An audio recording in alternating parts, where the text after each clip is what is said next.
Est-ce que cet homme réussit tout doucement à repousser les touristes des États-Unis? Oui, certainement. On appelle cela le slum Trump. Les États-Unis font moins envie en ce moment depuis environ une petite année. Ce n'est pas moi qui le dis, mais bon nombre de chiffres montrent que les touristes sont en train de déserter tout doucement le pays outre-Atlantique. Pour exemple, Las Vegas, l'un des temples du tourisme américain, a vu son nombre de visiteurs chuter de 12% en juillet par rapport à l'année dernière. Le taux d'occupation des hôtels, lui, a diminué de 7,6% sur la même période. Une autre anecdote, cette information du Los Angeles Times qui estime à 10% le nombre de visiteurs en moins qui est venu à Los Angeles. Les raisons invoquées, les incendies de janvier sur la ville, les descentes d'immigration du mois de juin et les menaces tarifaires qui ont été constantes lors du premier semestre 2025. Fait intéressant, les Canadiens ont boudé la Californie avec 30% en moins de visiteurs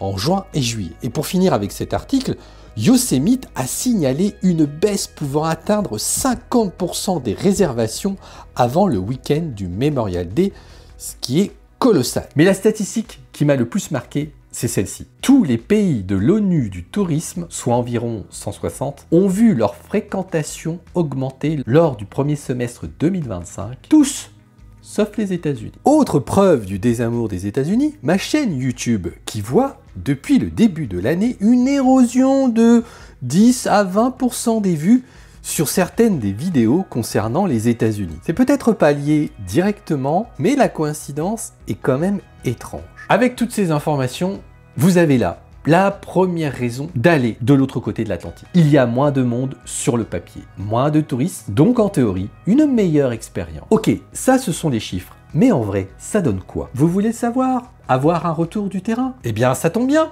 j'y suis allé cet été. Un périple entre Denver et Las Vegas, avec des parcs nationaux et une semaine passée dans la ville du vice. Mon ressenti est assez simple. Peu de monde dans les parcs moins connus à la base, exemple, Canyon de Shelly, endroit merveilleux, mais absolument personne. Grand Dunes, un peu de monde, mais un parking principal même pas rempli au tiers. Alors après, oui, il y avait du monde à la rive sud du Grand Canyon, mais c'est un des endroits très visités des États-Unis. Et en plus de ça, la rive nord était fermée pour cause d'incendie. Je n'ai pas été choqué par la fréquentation de ce lieu qui est habituel. Il y avait du monde, mais je ne me suis pas senti en surpopulation touristique. Ensuite, Las Vegas. Mon impression directe est que j'ai constaté moins de monde en journée. Mais est-ce la chaleur insoutenable qui décourageait les touristes de sortir? Parce qu'en soirée, je n'ai pas ressenti moins de monde dans les rues en me baladant. Mais bon, 10% de fréquentation en moins, ça ne se ressent pas forcément à notre niveau. Dans tous les cas, dire que les États-Unis sont désertés, c'est un pas qu'il ne faut pas franchir. Je vais en venir maintenant à la deuxième raison pour laquelle vous devriez aller outre-Atlantique. Mais avant, je vais ouvrir une grosse parenthèse sur les raisons du désamour qui a entraîné cette baisse de fréquentation. Je comprends que les frasques de ce président rebutent certaines personnes à se rendre aux États-Unis. Il a parfois dépassé mes limites de l'entendable, je vous rassure, mais cela ne m'a pas empêché d'y aller. Alors, pour comprendre mon positionnement, plusieurs petites choses assez simples. Prenez la liste des pays que vous souhaitez ou que vous avez déjà visités. Sont-ils blancs comme neige? Est-ce que le pouvoir en place correspond à vos convictions politiques? Je vais prendre quelques exemples. Si vous êtes allé en Russie ces 20 dernières années, avez-vous soutenu Poutine par votre voyage? Vous inquiétez pas, je ne vais pas prendre tous les pays, seulement quelques exemples. Mais la Chine, la Hongrie, l'Argentine, le Venezuela, voire même l'Italie. Vous allez vous poser la question de savoir si vous allez vous rendre dans ces pays-là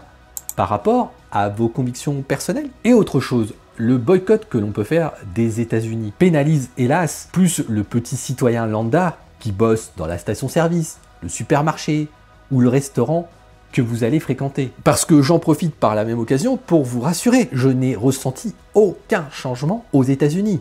Je n'ai vu aucune différence entre 2019, 2022, 2024 ou 2025, les années où je me suis rendu dans ce pays. Les Américains, en général, sont toujours aussi agréables et courtois. Le passage à la frontière n'a pas changé. Pas de durcissement avec les touristes lambda comme vous et moi. Bref, je vais fermer cette grosse parenthèse. Je comprends qu'on ne veuille pas se rendre aux États-Unis avec l'administration actuelle, mais vous pouvez comprendre ce n'est pas forcément mon positionnement. On va maintenant revenir sur une chose qu'on entend beaucoup dans les médias, les prix qui augmentent aux États-Unis. C'est horrible, et donc pour nous pauvres touristes français, c'est trop cher. Alors oui, il y a de l'inflation aux États-Unis. Si on regarde, elle a toujours été plus haute que chez nous en moyenne sur ces dernières décennies. Ceci explique pourquoi on peut trouver les prix trop élevés quand on va aux États-Unis. Mais attention de ne pas se tromper de problème. En tant que touriste, ce qui est important, c'est aussi et surtout le taux de change. C'est lui qui va définir notre pouvoir d'achat aux États-Unis. C'est lui aussi qui va pouvoir augmenter ou nous réduire la facture au final de notre voyage. Mais cela vaut bien une petite explication approfondie. En ce moment, et depuis un moment, nous avons un taux de change de 1 euro pour 1,16 $. Bon, il ne faut pas rêver, ceci est un taux brut. Quand la banque passe par là, on est plutôt aux alentours d'1 euro pour 1,12 $. Je vais prendre 3 exemples de biens de consommation que j'ai acheté cet été. Une bouteille de Pepsi de 600 ml environ, un paquet de pain de mie et une petite boîte de mûres fraîches. Ces produits, je les ai payés en août 2025 du côté ouest américain dans un Walmart à 2,38 $ pour le soda, 3,57 $ pour le pain et 2,77 $ pour les mûres. À savoir qu'il s'agit bien là du hors taxe, car les taxes varient selon les États. Première comparaison avec l'année dernière, où j'avais acheté les mêmes produits dans un Walmart dans l'Est des États-Unis. Le Pepsi était à 2,28 $, le pain à 3,46 $ et les fruits étaient à 2,77 $. Donc on le voit, une augmentation pour 2 de mes 3 produits. Alors maintenant parlons taux de change. Avec un taux à 1 pour 1,12 $, ça fait nos produits à 2,04 € pour le soda, 3,19 € pour le pain de mie et 2,47 € pour les fruits. Quand je suis allé aux États-Unis à l'été 2022, à l'époque où Biden était président, le taux de change était à la parité. Je peux vous dire que je l'ai bien ressenti, puisque du coup, tout a coûté au moins 10% plus cher. Et là, vous comprenez en quoi le taux de change est le facteur crucial pour savoir si un pays est cher ou pas. En ce moment, il faut être clair, il est avantageux pour nous Européens. C'est donc une des raisons pour lesquelles, selon moi, il est le bon moment pour aller aux États-Unis. Les Américains vont entrer dans un moment d'incertitude car ils vont avoir les fameuses élections de mi-mandat dont on parle beaucoup dans les médias français. Il y a fort à parier que le taux de change n'évolue pas trop donc d'ici là. Donc qu'on aime ou pas Donald Trump, je ne peux vous conseiller que d'aller dans ce pays, dans ce beau pays. Et si vous voulez vous persuader que ce pays est un beau pays à visiter, eh bien je vous invite à me suivre dans l'une ou l'autre de ces road trips que j'ai pu faire.